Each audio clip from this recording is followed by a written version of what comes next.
Clint Eastwood had never been one to mince words. He was a man of few but powerful statements, an embodiment of old-school grit, a Hollywood legend whose reputation was built on an iron will and an unshakable sense of principle. Over the years, Eastwood had seen his fair share of controversies and had weathered countless media storms, never once backing down from what he believed in. But on this particular day, as he sat down for an interview with a brash young reporter, he had no idea that he was about to be tested once again. Before we start, smash the like and subscribe buttons for more updates. The interview had started as most did, with questions about his storied career, his transition from a legendary actor to a director, and his thoughts on the evolution of cinema. Eastwood answered in his usual measured tone, calm but sharp, never wasting words but always getting his point across.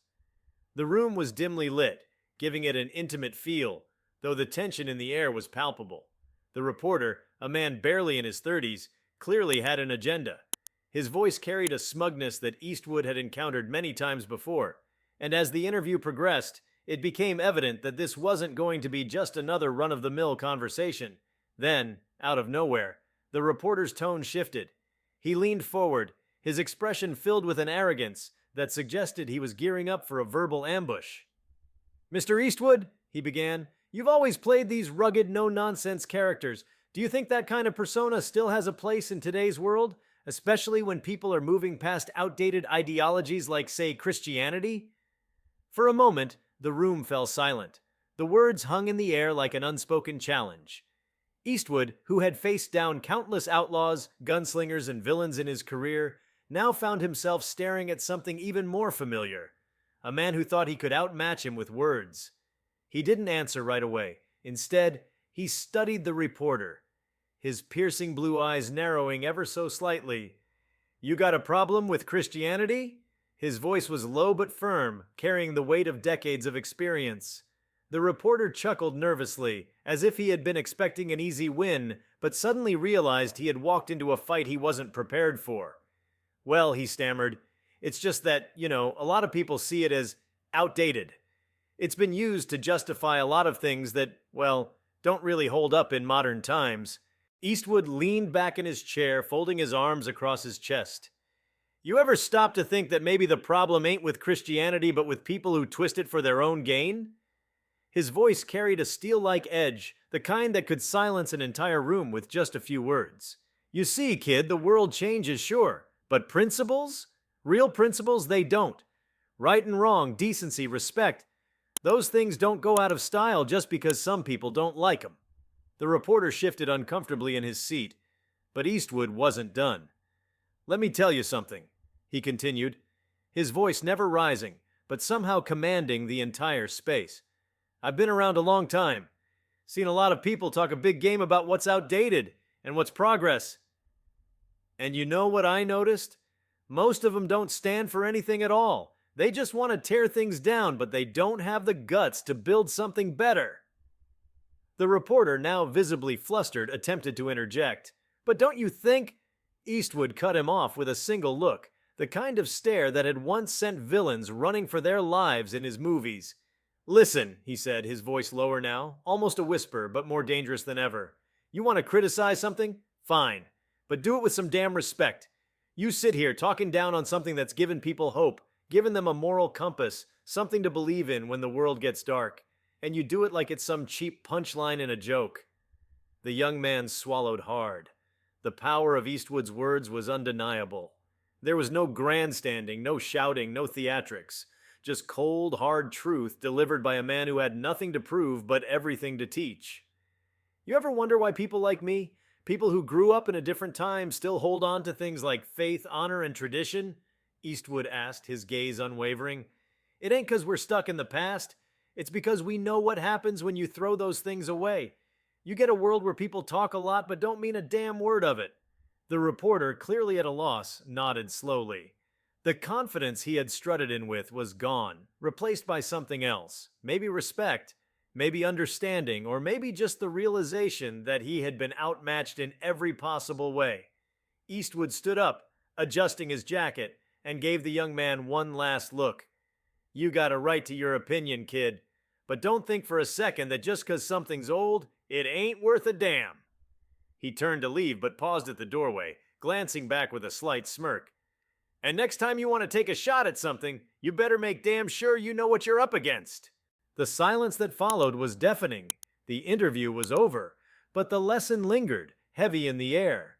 The young reporter sat there staring at the chair where Clint Eastwood had been, knowing that he had just been given a master class in wisdom, humility, and strength. Eastwood walked away, as he always did, not with anger, not with hatred, but with the quiet confidence of a man who knew who he was and what he stood for. And no reporter, no matter how smug or arrogant, was ever going to change that.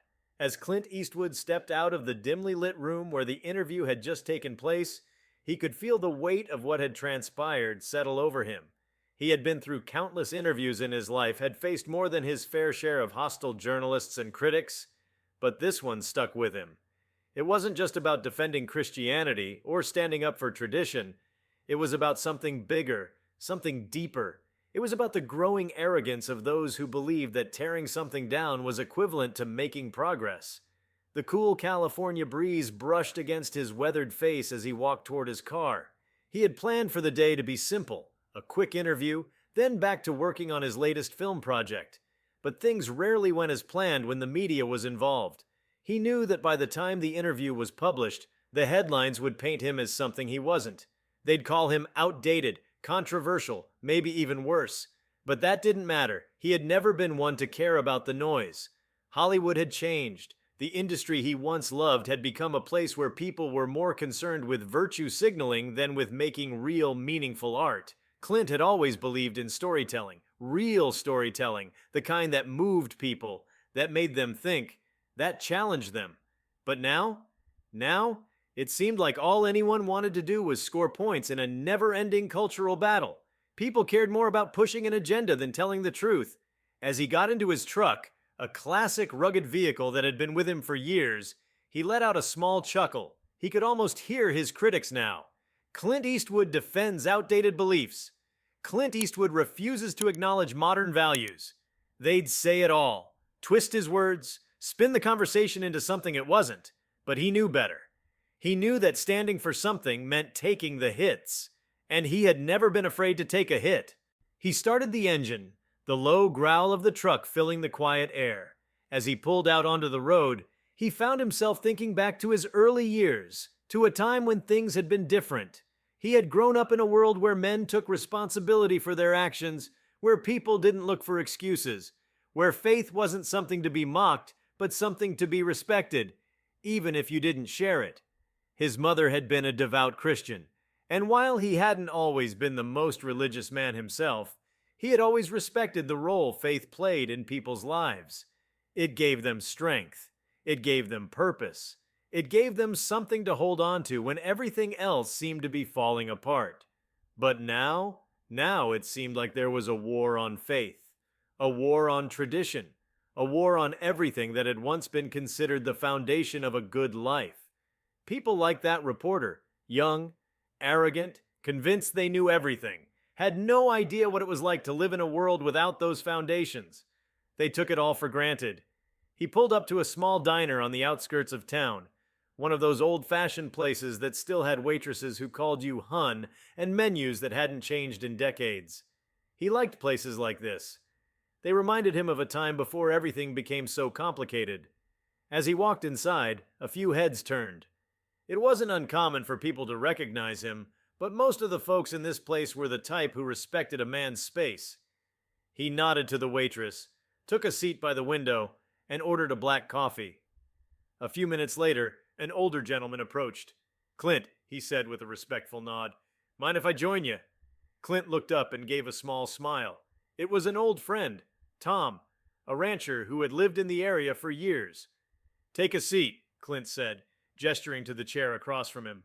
Tom settled in, tipping his cowboy hat back slightly.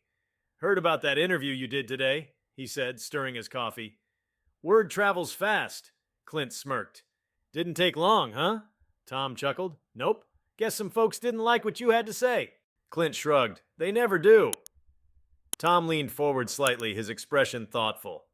"Thing is, you're right. People don't respect anything anymore. Not faith, not tradition, not even themselves. They think tearing everything down makes them smart, but all it does is leave a mess. Clint nodded. I don't mind people having their own opinions. Never did. But there's a difference between having an opinion and acting like yours is the only one that matters. Tom took a sip of his coffee, staring out the window. Used to be a time when folks could disagree and still shake hands at the end of the day. Not anymore. Now, if you don't think the right way, they try to cancel you. Clint chuckled. Let 'em try. Tom grinned. That's what I like about you, Clint. You don't back down. The two men sat in comfortable silence for a while, watching the world outside. The sun was beginning to set, casting an orange glow over the horizon. It was a peaceful moment, a reminder that no matter how much the world changed, some things remained constant. After a while, Tom spoke again. You ever think about walking away from all this? From Hollywood, from the media circus, from the whole damn thing? Clint thought about it for a moment. Sometimes, he admitted. But I figure as long as I'm still standing, I might as well keep swinging. Tom nodded. That's the way to do it. Clint finished his coffee and set the cup down, looking at his old friend. You know what the funny thing is? He said. People act like faith is some kind of weakness, like believing in something bigger than yourself makes you naive. But the truth is, it takes strength. Real strength. Because when you've got faith, you've got something to lose. And people don't like that. They'd rather believe in nothing at all. Tom smiled. Ain't that the truth? The two men sat there a while longer, enjoying the simple pleasure of conversation. No cameras, no reporters, no controversy, just two men talking about the world as they saw it. When Clint finally stood to leave, Tom looked up at him and said, Keep fighting the good fight, Clint. People need voices like yours. Clint nodded. I ain't going anywhere. As he stepped out into the cooling evening air, he felt something settle in his chest. Not anger, not frustration, but certainty. He had spent his life standing up for what he believed in, and he wasn't about to stop now. The world could twist his words, spin their narratives, try to paint him as whatever they wanted. But at the end of the day, the truth was the truth, and no amount of headlines or social media outrage was ever going to change that. He got back into his truck and started the engine, the deep rumble filling the quiet night. As he drove off, he thought about the reporter from earlier that day. Maybe the kid had learned something. Maybe he hadn't. Either way, Clint had done what he always did, stood his ground, spoken his truth, and let the chips fall where they may. And as far as he was concerned, that was all that ever really mattered. As Clint Eastwood drove down the highway, the hum of the engine blending with the quiet rhythm of the night, he let his mind wander. The young reporter's smug expression still lingered in his memory, not out of anger, but out of sheer curiosity. It fascinated him how quickly people dismissed the past, how easily they ridiculed values that had held civilizations together for centuries. He had seen it happen before, time and time again, but now it seemed more rampant than ever. Maybe that was the real danger, he thought. Not just the attacks on faith or tradition, but the way people convinced themselves they were too sophisticated for things like honor, respect, or humility. The world had become a place where people talked endlessly about progress, but no one seemed to ask where they were progressing to. It was as if the mere act of tearing something down was seen as an accomplishment, whether or not anything better was built in its place. He gripped the wheel tighter, glancing at the road signs ahead. He hadn't really been heading anywhere in particular, just driving, thinking, letting the open road clear his head. Maybe that was what he loved most about being behind the wheel. It was one of the last few places where a man could just be without a screen in front of his face or someone telling him what he was supposed to think. A small-town diner caught his eye up ahead, the neon lights flickering against the night sky. He pulled into the gravel lot, the crunch of tires on stone the only sound breaking the stillness. It was a place he had been to a few times before, the kind where the waitresses knew your order before you even sat down. That was the kind of world he liked, where people actually remembered each other, where conversations weren't just about who could yell the loudest online. Inside, the air was warm, thick with the scent of coffee and grilled bacon. A few truckers sat at the counter, their faces weathered from long hours on the road, their expressions unreadable as they nursed their coffee cups. A jukebox in the corner played an old country tune, something from an era when songs actually told stories instead of just repeating the same 3 words over and over. The waitress, A woman in her late 50s with sharp eyes and a knowing smile approached with a coffee pot in hand. "Haven't seen you in a while, Mr. Eastwood," she said, pouring him a fresh cup before he even had to ask. Clint nodded in thanks, wrapping his hands around the warm mug. "Been busy? Hollywood keeping you on your toes?" she asked with a smirk. He let out a small chuckle. "Something like that." She leaned against the counter, studying him for a moment. "Heard about that interview you did today." Clint raised an eyebrow. "That's so?" She nodded. "Word travels fast. Some folks weren't too happy with what you said. Guess that's not much of a surprise."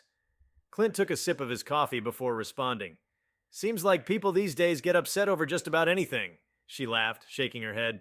"Ain't that the truth? My granddaddy always used to say, if you don't stand for something, you'll fall for anything. Seems like folks forgot that." Clint nodded slowly. "Yeah, that's the way I see it." The waitress glanced over at the truckers at the counter, lowering her voice just slightly. "Not that I think you care, but I'll tell you, there's more people who agree with you than the media would have you believe. Folks are just afraid to speak up because they don't want to deal with the backlash." Clint smirked. "Never been much for backing down." She smiled, shaking her head. "Didn't think you were." As she walked off to tend to another customer, Clint leaned back in his seat, thinking. That was the real issue, wasn't it? People were afraid. Afraid of losing their jobs, their reputations, their social circles. Afraid of saying something that might get them labeled as controversial or outdated. But fear was no excuse for silence. If anything, fear was just another reason to speak up. He had spent his entire life playing characters who stood for something. Men who weren't afraid to say what needed to be said, to do what needed to be done. And yet, somewhere along the line, the world had decided that kind of strength was dangerous. That standing firm in your beliefs made you a villain. The hypocrisy of it all was astounding. People who preached about tolerance were the first to condemn anyone who disagreed with them. The same ones who talked about acceptance were the first to label people as backwards or ignorant if they dared to question the so-called new way of thinking. Clint sighed, running a hand through his silver hair. He had never been one for politics, never much cared for debating over who was right or wrong. But he knew one thing: history had a way of repeating itself. Every time people started thinking they were too smart for their own good, that they could just erase the past and build something better from scratch, things tended to go sideways. He thought about his own upbringing. He had grown up in an America that wasn't perfect, far from it, but it was a place where people understood that respect wasn't something you demanded. It was something you earned. His parents had taught him that a man's word meant something, that you didn't just throw away tradition because it was inconvenient. And most importantly, they had taught him that faith, whether in God, in family, or in the simple idea of right and wrong, wasn't a weakness. It was a foundation.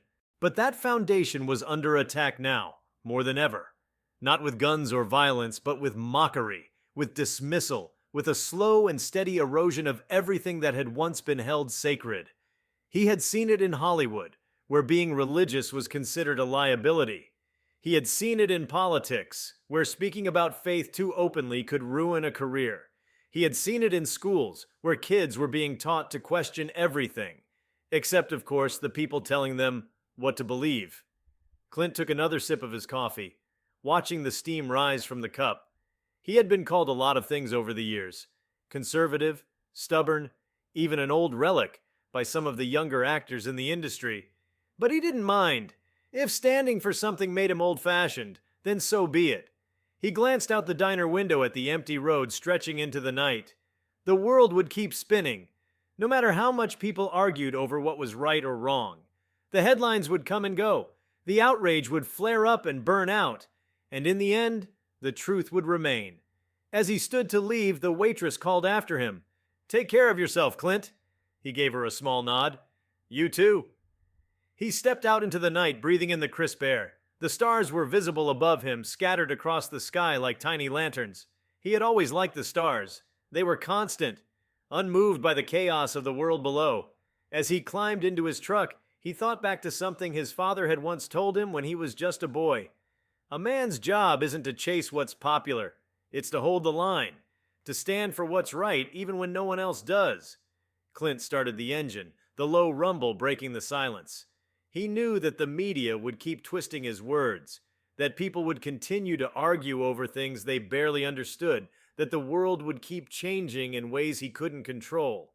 But that was okay, because no matter what, he would keep doing what he had always done, standing firm, speaking the truth, and letting the chips fall where they may. As Clint Eastwood drove down the deserted road, the night air whistling softly through the slightly cracked window, he reflected on the deeper implications of the world he now lived in. He had always believed that history had a rhythm, a pattern that repeated itself in new disguises. What troubled him most wasn't the criticism or the attacks on values like faith and tradition. It was the increasing willingness of people to surrender without a fight. It wasn't just about religion, it was about principle. A generation ago, men and women had stood firm on the belief that character mattered, that honor and respect weren't just quaint ideas from a bygone era. But now, people were apologizing for things they hadn't even done, bending over backward to appease those who thrived on outrage. Strength was being confused with aggression, conviction mistaken for arrogance. He had seen it in Hollywood firsthand. The industry had changed dramatically since his early days, once filled with filmmakers who took risks, who told powerful stories, who dared to challenge the status quo. Now it seemed like every project had to pass an ideological purity test. Studios were more concerned with avoiding controversy than with making something meaningful. Actors and directors who spoke too openly about their beliefs found themselves quietly pushed aside. And yet the people calling the shots were the same ones who preached about inclusion, about diversity of thought, so long as that thought fit the mold they had created. Clint had never been one to play by those rules. He made the movies he wanted to make, said what he wanted to say, and let the chips fall where they may. That attitude had earned him both respect and resentment. But he had never been concerned with either. He wasn't in the business of making people comfortable. He was in the business of telling the truth. As he approached the outskirts of town, he saw a church on the side of the road, its simple wooden cross illuminated by a dim yellow light. It was small, humble, the kind of place that had likely stood for decades, offering quiet refuge to those who needed it. He pulled over, shutting off the engine and sitting in silence for a moment, staring at the building. Faith in its truest form had nothing to do with politics or public opinion. It wasn't about being right or winning arguments. It was about something deeper, something that didn't waver based on cultural trends. It was about knowing who you were, what you stood for, and not letting the noise of the world drown that out. He stepped out of his truck, breathing in the crisp night air, the stillness around him settling deep into his bones. The world would keep changing, people would keep arguing, but some things would always remain. Strength wasn't in shouting the loudest, it was in standing your ground when it mattered most. With that thought, Clint Eastwood climbed back into his truck and drove off into the night unshaken, unmoved, and, as always, completely unapologetic. As Clint Eastwood continued down the winding road, the soft hum of the truck's engine the only sound accompanying him, his mind settled on a thought that had been gnawing at him for some time. It wasn't just that people were afraid to stand up for their beliefs anymore. It was that many no longer even knew what they believed in. Society had become so fixated on dismantling old ideas that it had left itself empty, grasping for meaning in fleeting trends, in shallow movements that lacked real foundation. He had seen it in young actors, men and women who were talented, ambitious, but directionless. They came into Hollywood with dreams of making meaningful films, of telling powerful stories. But they quickly learned that success wasn't about truth anymore. It was about playing the game. It was about saying the right things, aligning with the right causes, parroting whatever was expected of them to keep their careers intact. Those who refused were either silenced or cast aside. It was no longer about art. It was about control. Clint had never been one to let others dictate his path. He had built his career on his own terms, making films that spoke to real human struggles, real conflicts. Whether it was Unforgiven, Gran Torino, or Million Dollar Baby, his films weren't about spoon-feeding audiences easy answers. They were about forcing them to think, to confront difficult truths. But the world now seemed allergic to complexity. It wanted everything reduced to black and white, good versus evil, us versus them. There was no room for nuance, no patience for discussion. He remembered a time when people could sit down over a cup of coffee, and have real conversations, even if they disagreed. Now, everything was a battlefield. People didn't debate anymore. They attacked. They didn't listen. They waited for their turn to speak, or more often, to cancel. As he pulled into a gas station on the edge of town, he saw a group of young men standing near their motorcycles, laughing and talking amongst themselves. They reminded him of his younger days before fame, before the cameras, back when the world felt simpler. He wondered if they realized what they had, if they understood that real freedom wasn't about breaking rules for the sake of rebellion, but about standing firm in something real. After filling up his tank, he stepped inside the small convenience store, nodding at the old man behind the counter. The place smelled of coffee and motor oil, the kind of scent that clung to small-town gas stations where the people were honest, where a handshake still meant something. "You're Eastwood, aren't you?" the man behind the counter asked, his voice raspy with age. Clint nodded. "Guilty." The old man chuckled. "Saw that interview you did. Liked what you said." Clint smirked. "Not everyone did." The old man waved a hand dismissively. "Doesn't matter. The truth don't change just 'cause some folks don't like it." Clint gave him a small nod of respect. Maybe that was the heart of it. The truth didn't change, and no amount of noise would ever make it go away. Clint Eastwood took the old man's words to heart as he left the gas station, climbing back into his truck and settling into the familiar rhythm of the road. There was something reassuring about hearing plain-spoken wisdom from everyday people, men who had lived long enough to understand that the world wasn't as complicated as people made it seem. The truth, no matter how much it was ignored or attacked, remained the truth.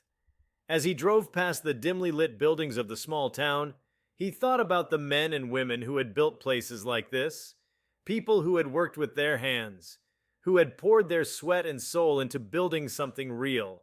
They weren't concerned with the latest social debates or whatever Hollywood elites were preaching about. Their concerns were tangible. Putting food on the table, raising their families, making an honest living. These were the people he respected. They didn't ask for much, just the right to live their lives without being told they were wrong for believing in things that had guided humanity for centuries. He pulled onto an old dirt road, the kind he used to drive down when he was younger. Before the fame, before the weight of celebrity turned every movie made into a headline. He missed that kind of simplicity.